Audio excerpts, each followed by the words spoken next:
মাশরাফি এখন কোথায় আছেন, কেমন আছে তার পরিবার, সেটিই জানবো এই আয়োজনে। আমি মারা গেলে আমার লাশটা নড়াইলে নিয়ে না। ভালো মানুষের কোনো মূল্য নেই, কেউ মূল্য দেয়ও না। রাজনীতিকে মূল্য দেয়, দলকে মূল্য দেয়, কিন্তু ভালো মানুষের কোনো মূল্য নেই।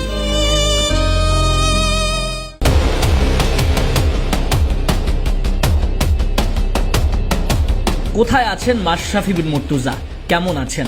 18 কোটির প্রাণের ক্যাপ্টেন আর তার শেকড়ের খোঁজে টিম কালবালা স্পোর্টস রওনা দেয় নড়াইলে।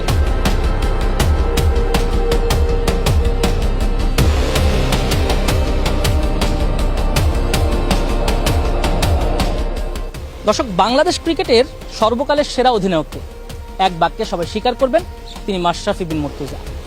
5 আগস্টের পর 2 বছর হতে চলল মাশরাফি লোক চক্ষুর অন্তরালে।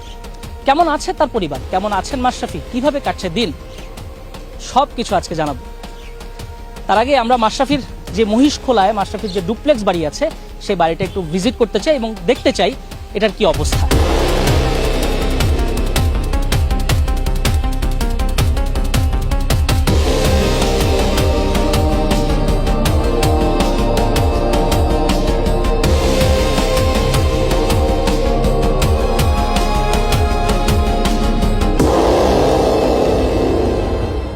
দর্শক, আমরা এই মুহূর্তে আসলে মাশরাফির ডুপ্লেক্স যে বাড়ি সেই বাড়িটা আসলে ত্যাগ করতে চাই।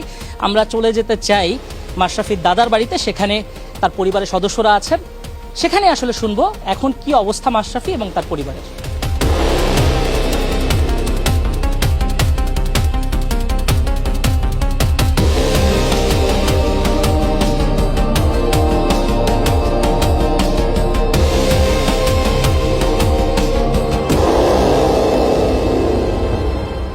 কেমন আছে মাশরাফি আর মুরসালিন?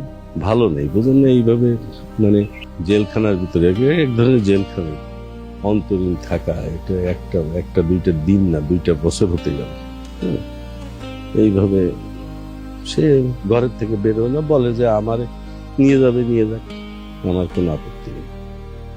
তবে আমি এমন কিছু করি নাই যেটা মানুষের খারাপের দিকে যায়। হ্যাঁ, মাশরাফির জীবন নেই, এখন আর কোনো জীবন নেই। একজন মানুষ খায় দায় ঘুমায়, এছাড়া কোনো জীবন নেই। কথা হয় খুব কম, কথা হয় কম, কথা বলে না, বলে বলে না। হাসি খুশি মাশরাফি আর নাই? না, কিচ্ছু নেই তার।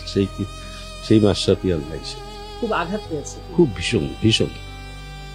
ভীষণ আঘাত পেয়েছে। আমার প্রথম দিনের একটা কথায় খুব কান্নায় ভেঙে পড়েছিলাম গোপনে।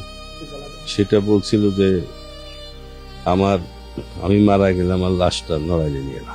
এত কষ্ট পাইছিলাম যে ছেলের মুখে এই কথা শুনবো, এটা আমরা কখনো প্রস্তুত ছিলাম না।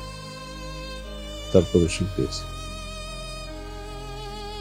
অনেক কষ্টে পড়ে নিশ্চন্দ এই কথাটা বলছিল। এই যে এখন তো আসলে আয় ইনকামেরও তো একটা স্থবিরতা চলছে, শুনেন না? এটা খুব খুব করুণ অবস্থার ভিতরে চলতেছে। একেবারে পথের ফকির বলতে গেলে। আমাদের তো নগদ টাকা পয়সা ওরকম নাইও, ছিল না, নাইও, ওই টুকটাক করেই চলে। আমরা কোনো ধানাই বানাই ছক্কা পাঞ্জা ধান্দাবাজি করে খাওয়া, মাইরে মেরে খাওয়া, এগুলো পছন্দ করি না, কোনো করিও না। তো বলতে পারবো না কোনো কিছুর সাথে আমরা জড়িত। আমি তো নাই, তার ছেলে তো একেবারেই না, এবং আমার পরিবারে যে যেখানে আছে সে কেউ না যে কোনো ইসের সঙ্গে জড়িত, কোনো ব্যবসা করে না, কোনো ধান্দাবাজি করে না, কোনো কিছু করে না, কোনো। আমাদের এই যে জমি জমা আছে, এই খামার আছে, এইগুলো করে খাই সারা জীবনে, আজকের থেকে না, এরই পরই চলে। আর ওই বাকি টাকা বাড়ি ভাড়া পাইতাম না, ছেলে দেয়, যা লাগতো ছেলে দিই। ভাগ দানা হয়েছে কি মানে এই সময়? হ্যাঁ, হয়েছে। আপনার সন্তানকে তো আপনি এইভাবে দেখতে চাননি কখনো। এই পরিণতি মানে মানুষের জন্য কাজ করে যদি এই পরিণতি হয়। এই জন্য বললাম যে ভালো মানুষ যেন রাজনীতিতে না আসে, এসব ভেক কথা। কিন্তু ভালো মানুষরা রাজনীতি আসে সম্পূর্ণ ভালো। ভালো মানুষের কোনো মূল্য নেই, কেউ মূল্য দেয়ও না। রাজনীতিকে মূল্য দেয়, দলকে মূল্য দেয়, কিন্তু ভালো মানুষের কোনো মূল্য নেই। মানে আপনি মাশরাফি রাজনীতিতে আসাটাকে কিভাবে সমর্থন করেন? আপনারা তো জানেন মাশরাফি কি জন্য আসছে, কি করছে না করছে, কিসের স্বার্থ, কি স্বার্থটা কি। আমরা 4 আনা পয়সার বেনিফিট নিছি নাকি? আমরা তো 10টা পয়সার বেনিফিটও নেই। তা আমাদের কেউ না, আমাদের পারিবারিক ভাবেও তো না, আর সে তো নাই।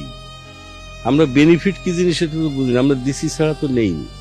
মাশরাফির ঘাম ঝরানো টাকা সে ব্যয় করছে, ঘাম ঝরানো টাকা। আপনি দেখেন নিজের ফান্ড থেকে, আপনি দেখেন নড়াইল এক্সপ্রেস, আমাদের বাড়ি তো পুরাইলই, নড়াইল এক্সপ্রেস ফাউন্ডেশনের যে জিমটা করে দিয়েছিল, এত সুন্দর একটা জিম সাধারণের জন্য, সেটাও তছনছ করে দিয়েছে। এত টাকা খরচ করে এত কিছু করে সেই জিমটাও দেখেন। হ্যাঁ হ্যাঁ, কত করে সেই জিমটা নড়াইলের মানুষের উপকারের জন্য। এটা যে মাশরাফির কোনো কীর্তি রাখা যাবে না। বাংলাদেশের সকল রাজনীতিবিদদের প্রতি আমার আকুল আবেদন, কেউ যেন কারোর বাড়ি এরকম ভাবে না পায়। কারণ এই বাড়ি প্রত্যেকের জীবনে এক একটা ইতিহাস। এই বাড়ি ছেলেমেয়েরা মানুষ হয়, অনেকজন আসে, আত্মীয় স্বজন আসে, বিভিন্ন ভাবে এখানে একটা ইতিহাস তৈরি হয়। সে যে দলই হোক না কেন, কারোরই উচিত না কারোর বাড়ি করে যাই বলে।